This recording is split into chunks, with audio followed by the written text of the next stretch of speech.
Hey guys, welcome back to Prospect Channels TV. We don't come back again with another Ogbonge update too. Nnamdi Kanu keep on tormenting Nigerian government. Even in prison, he's still tormenting them. You understand? The reason why they kidnapped him. So his voice is echoing right now.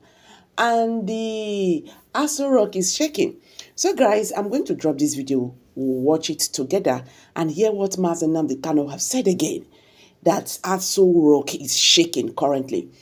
First of all, I want to say a very big thank you to every one of you. May God bless you. Okay, and I also want to put a disclaimer in this Prospect Channels TV. In this Prospect Channels TV, I want YouTube to note that we don't promote violence. We don't sponsor war. We don't promote hate speech, all right, or misleading information. What we do here is we dish out information to our people, especially those happening in Igbo land. You understand? So I want YouTube to take note of that we don't sponsor all those things I mentioned, because all those things I mentioned I hate. So guys, let's hit the video and hear Mazen Nnamdi Kanu trembling voice that is making ASOROCK to shake. Let's get there. I'll be right back. Reading, as I always do, I'm an avid reader of what is happening in the zoo. Something struck me, that it is only the Fulani people who don't actually own any land at all in the zoo, because they're not indigenous to the country. And another thing that actually struck me is that two sets of people have actually conquered indigenous people in Nigeria, one from the north and one from the south, from the sea. They all came with their own religion. Very, very interesting. You know, as I was reading, it struck me that the first people to actually lift arms to conquer people in Nigeria were the Moors, which is a mongrel race, a mixture of black people of northern West Africa, the northern parts of West Africa, and the Arab slave raiders in those days that gave birth to races like the Moors, not the Tuaregs, the Moors, and now you have the Fulani as part of them. They came to conquer. They conquered the Hausa people. I'm sure you've heard this many times, but I have to say it again. So you have to try, so you can actually absorb the essence of what I'm trying to, this very knowledge that we are trying to impart into some of you this evening, morning, afternoon, night, depending on where you are. And from the south came Britain with their Bible. From the north, they came with the Quran. From the south, they came with their Bible. Britain. These are two foreign aliens. And the most important thing that people must realize is that these are the two people conniving today to hold us down in perpetual bondage. I want every indigenous Nigerian, so to speak, to listen to me very carefully. Two people came to conquer you. Only two of them. Hausas never moved until the Fulanis came. The very proud Habe monarchies of the Hausa kingdoms of the north. I don't think that Kaun Bono tried to expand more than it is today, the Kaun Bono Empire. And one of the reasons why I like Kanuri people, not Abakari, because Abakari was a Shua Arab, not Kanuri. A proud Kanuri man can never support evil. These are the history, this is the history that some of you don't know about, that I'm telling you this evening. An average Kanuri man doesn't support oppression, does not support evil. So we should stop tagging everybody from even the Janjaweed North as Fulani, because they're not. And I'm not saying that the whole of Fulani people are bad. Of course, far from it. There are sensible ones amongst them. Nobody's saying that all Fulani people are bad. Such sweeping generalization is not very good in any intellectual discussion or debate. No, not at all. So there are bound to be one or two good people amongst them. But what we're saying is that the majority are simply awful. Awful in the sense that they came into our land from the foothills of the Futajalon. They conquered the Hausa people. They imposed their brand of, should I say, a strain of Wahhabi in their Islam, all this whole Sharia nonsense and all the rest of it. they took over the Kaun, they took over the Hausa lands, and from there they came into the Wagi people, the Afamai, all the rest of them in the north, they took over. No problem. Somebody came from the south as well. They are called the British. A land of very immensely intelligent and conscientious people. As I keep saying all the time, Englishman in the main is a nice human being. Conscientious. They were the ones who stopped slavery. They actually had to come to Africa to stop us from selling ourselves. English people, east coast of America, that said no to slavery. Slaves were running away from the south and coming to the north, where, of course, English value system predominated. They believed in freedom. But there were some pirates, so to speak, that came from England. They came from the south. The only thing is that they came with their guns and their sword. They also had the Bible with them. I wouldn't call it the Bible, but I'll call it the New Testament. They brought it with them as they were coming. The same people that said to us, "Thou shalt not kill," were the ones killing us to force us to become the way they want us to become after cutting us away as slaves for over 200 years. I want people to pay attention to this lecture this evening. Very, very critical, very, very crucial. There are two people, or there were two people that came into Nigeria. Before they came, every indigenous community were living peacefully. Nobody knew who was a minority or who was a majority, especially in the east, in Biafra land where we come from. The Igbo people never attempted to conquer the Ibibio people because they recognized that they are one, the same blood, the same family. Instead, in Bende, where I come from, we had to go and borrow, and no, I wouldn't say borrow, we brought in Anan culture, which is Okonko and Ebe. And I think in Arochukwu, you even have Ekan in Arochukwu as well. These are the things that I want people to pay very close attention to appreciate the enormity of the disaster confronting each and every one of us. The enormity of the disaster confronting each and every one of us. Because we are live and direct and the whole world is listening. The world is listening. We are live and we are direct. Do you know that these people came? Fulanese took over the north. Britain took over the south. Lugard continued to march to the north. When Lugard met them in the north, this is something that people do not know. Lugard decided to introduce indirect rule. Do you know how and why Lugard introduced indirect rule? Because the reason why some of you, I was fascinated. I've been doing this research for years. I finished it today. I kept asking myself, why was it possible that Britain came with the Bible, told us about the love of Jesus Christ, but preferred to work with Muslims, killing Christians? I never understood it until it struck me. It was Lugard, the people that taught Lugard how to, should I say, conduct indirect rule are the Fulani people. Because the reason why Britain respects Fulani people, I wouldn't say respect, I would say admire them, is this. The Fulani people were fewer in number, but they were controlling the whole of the north. That included the Hausa people, the Gwari people, the Bachama people, the Birom people, the TV, everybody's there. So Lugard kept wondering, how is it possible that a handful of people with cattle, not that they were educated, no, a handful of people with cattle, how was it possible that these people could dominate and subjugate all these large swathes of land? Then the answer came in the form of indirect rule. It was Fulani people that started indirect rule. When the Fulanis come, all they need to do is to install their emir or their, basically their emir or Sariki.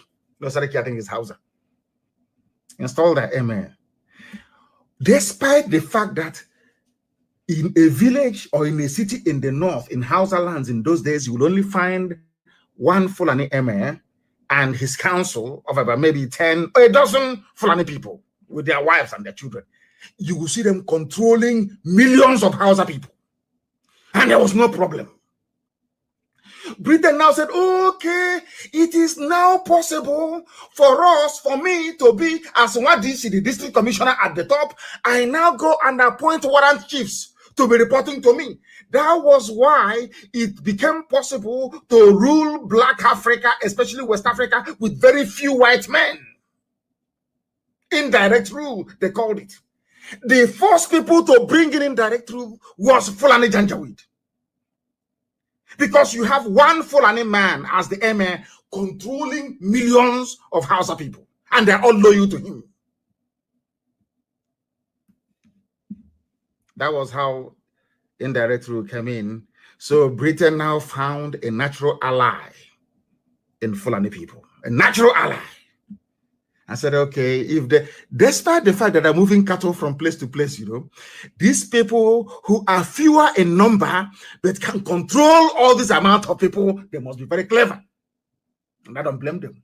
That was how British and the Fulani affinity, so to speak, metamorphosed into the total conquest you're witnessing today. Now, ask yourself this question.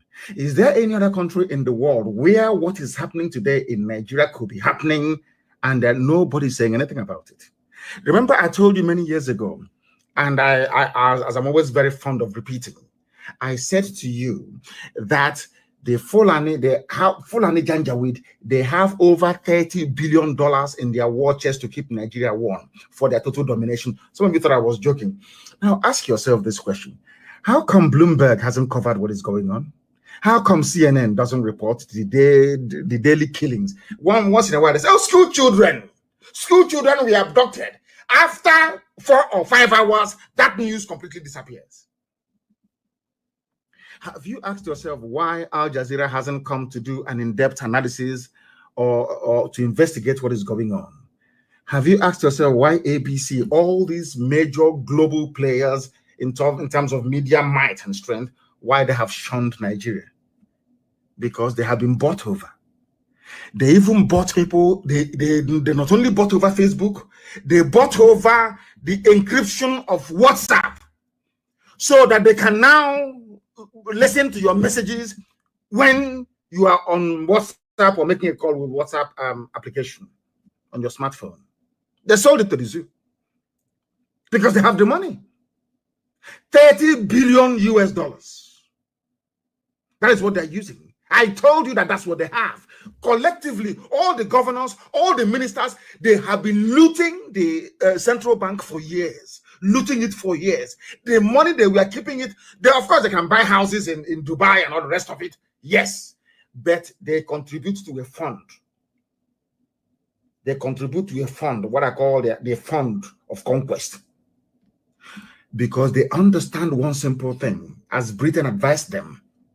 Once you shut the ears of the world, once you suppress this news coming out of Nigeria, the world cannot do anything. Because for you to arouse the conscience of the world, they need to feed on information. Remember the Rohingya Muslims in Myanmar, if I'm not mistaken. Why was it that the whole world, including the UN, was screaming, Rohingya, Rohingya, give them freedom? Because there was a conscious decision by all the major media groups in the world. Mind you that CNN is owned by an Arab. Are you aware of that? Al Jazeera is owned by an Arab. The biggest investor into Rupert Murdoch's media empire is from Qatar. It's the Qatari royal family. In other words, Fox, Sky News, ABC in Australia, Sun newspaper in England, and all the newspapers in Rupert Murdoch's stable, Arab. The Qatari royal family are the biggest investors. These are the things that people don't actually understand. And I'm even sure, even in Facebook, I'm sure one of the biggest contributors to the fund, the hedge fund they are using to run Facebook is from the Arab world. In other words, a Muslim. They play a long-term game. They said they would take over the world. And they used to say it when we were in university, undergraduates in England. I never believed them. They said they would take it over. I said it's impossible. And now it is happening before our eyes. We are in one almighty mess. All of us, one big mess. Ask yourself this question. the Nigerian army were raping women, Biafran women, airlifted illegally from Iguacha, took them to the north. We are raping them. They brought them to court today in chains, After raping them, Britain is saying that very thing. Germany can see it. EU can see it. UN can see it. Everybody can see it, but nobody can say anything. Have you ever wondered or asked yourself why? Now, are you telling me that you can go and take Muslim women, bring them to Owerri, put chains on them, and be getting Igbo police or military officers to be raping them every night? Believe you me, Britain will sink the entire, they will sink it. They will send their warships to sink us into oblivion. Why are these things happening to you and nobody's talking? Do you see how they cleverly managed all the years of the massacre in the Middle Belt, in Plateau states to be precise, and now they have moved on to Benue? Do you know what emboldened them? Because of what I call media silence. This media silence is not, I wouldn't say it is conscious.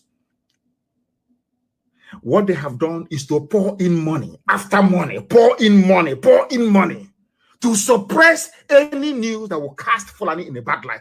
That is why anything you write castigating the zoo, Nigeria, under this Fulani regime, believe you me, Facebook will shut you down. But go back and ask yourself, did Facebook do the same thing under Jonathan? It was social media that killed Jonathan. It was social media that killed Jonathan. Now you must understand this very, very carefully. The people ruling you today are those that conquered you. One came from the Sahel, from the north. They are not Nigerians. Fulani people are not Nigerians. No, they're not. That is why you cannot find any place. I can say I am an Igbo man. I come from a place called Bende. I come from a place called Ibeko. Forget about that. It doesn't exist. It's nobody's name. I come from Isiama Faruku. I want you to tell me which land in the present day Nigeria can you say belongs to Fulani people originally? There is none. You know why? Because they are nomads. They are wandering people. Anywhere their car wants to rest, they rest there. But when Britain came in and found out that Fulani can control millions of Hausa people, only one Fulani man, one MA with 10 people controlling millions of people, they said, okay, what you're doing is very good. These people are very foolish. We are also going to do the same. Now, Britain introduced indirect rule. That was how they managed to, with very few officers, they managed to rule black people in Africa. I'm not blaming them. I blame our stupidity for it. Now, these are the things that you need to bear in mind. That now, this conqueror from the north, the Fulani with their cattle from the north, and this conqueror from the sea, the British, they have now combined, joined together to ensure that we are held down in perpetual bondage. That is why Britain is killing. Remember during Abacha's regime, everybody was shouting and screaming, shouting and screaming, shouting and screaming. All of a sudden, evil is happening before our eyes. Evil that is worse than under Abacha. All of them that formed Nadeko running around under Abacha, you can see that a worse evil is happening now. It was never this bad under Abacha, never this bad under Jonathan. All of you can see with your two eyes open, yet you do nothing about it.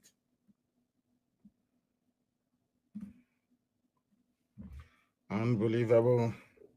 There is no place that you can say that the Fulani people come from. They've been very clever over the years. What is happening? And rapists, bandits are saying in the forest. Their plan was to unleash mayhem in 2022. That was their plan, to take over our land in 2022. It was the coming of IPOB that stopped them. What we now did was to make them hurry up and do that thing that they wanted to do in 2022, to hurry up and do it now. That is what they're doing. That is why they said wherever they are is their land, because they have no land. Sokoto is not theirs. Sokoto is Gobe. It's a Hausa land, not their own. Ask Fulani, where do you come from? If he says I'm from Sokoto, ask him, where does your grandfather come from?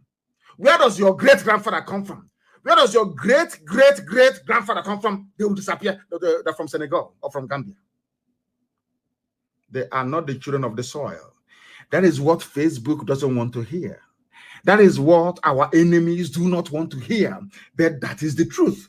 That is, it doesn't. We are not preaching ethnic hatred for anybody, no, but that is a fact. That is a fact. And here we must preach it, and preach it uncompromisingly. There are a lot of people who are suffering and dying today, and I'm very sorry to say that school children were kidnapped, that people are dying all the way in Sokoto. Sokoto had their own share today. Bandits came. And when they asked the bandits, why are you doing what you're doing?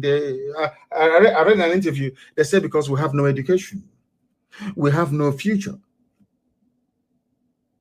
No education and no future. Which means that you either kill them or they will continue to fight for whatever they think that they believe in. And heaven knows, because I don't. Whatever they believe in, I have no idea what it is, but it is all to try to conquer you. My appeal tonight to all the indigenous populations of Nigeria, by which I mean all the ethnic components that make up Nigeria, is this: don't allow what happened to Hausa people to happen to you, because you will lose your land, and they are not going to stop. It is in the DNA of the Janjaweed, Fulani Janjaweed, to continue to conquer people. It is in their DNA. They cannot help it. They can't help it. That is who they are. It's in their brain. Every other place they've driven them out. Ghana drove them away. Every place they have driven them out. It's only in the zoo. Why? Because Britain understands it is only in the zoo that they have a sultanate worthy of mention, which is Sokoto Caliphate. That is why it is the headquarters. And that is why all of us are suffering. That is why many people will die. I'm very sorry to say, many will die until we come to our senses to realize that we have no other place, or we have no other option than to stand and to fight. The Islamic jihadists came from the Middle East, or should I say from the Sahel, and Quran. Britain came from the sea with their guns and Bible.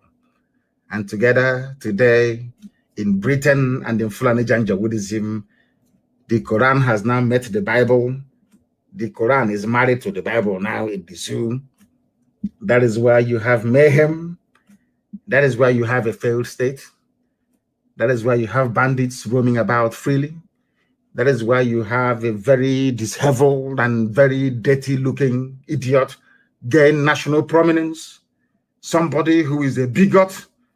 Somebody who is who has a conquistador mentality. Abubakar Gumi, whatever his name is. These are the people now taking center stage. Miyetti Allah can come, the fourth largest terrorist group in the world, can come out in the open and tell you that they are the ones running. If you don't give us your land, we will kill you. Ask yourself this question: how did we get to where we are today? We got to where we are today because of complacency. All right, guys, thank you very much for staying to the end of this video. You know, the talk say the truth is bitter. The truth is always bitter, but it's just there. The truth is like light. When you put it in a cup to cover, you go see shine out. That is how truth is. So my people, now you go drop your comment below the comment section. Subscribe to this channel. If today is your first time, you know, of coming across our videos, please share this video, make it go viral, so that Nigerians will understand how it be. Thank you. See you in my next video. Bye for now.